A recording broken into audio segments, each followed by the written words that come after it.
Rise. Thank you, Mr. President. I rise to speak to the bill. Senator has the floor.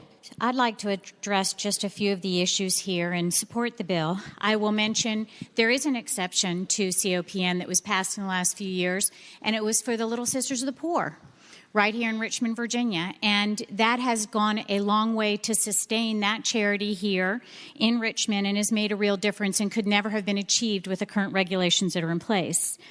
I will say that there's irony here. Look, we've tried this every which way, right? We've tried to put this in place with regulations that protected services, that did a limited pilot program last year. I would suggest that this is a pilot program in and of itself.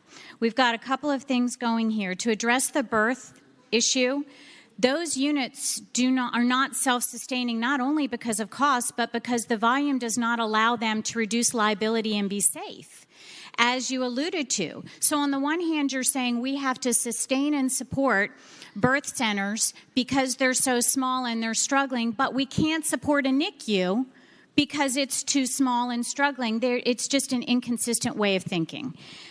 We need to give opportunity for competition in the marketplace, both for patient access, but also for lower cost. Anthem is moving towards this now.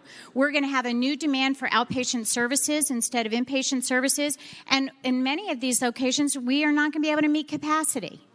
So I would suggest that this is a way for us to approach this that is a pilot program that will make a difference for how we can address the complicated issues of cost of health care in Virginia. And I hope you'll support the bill.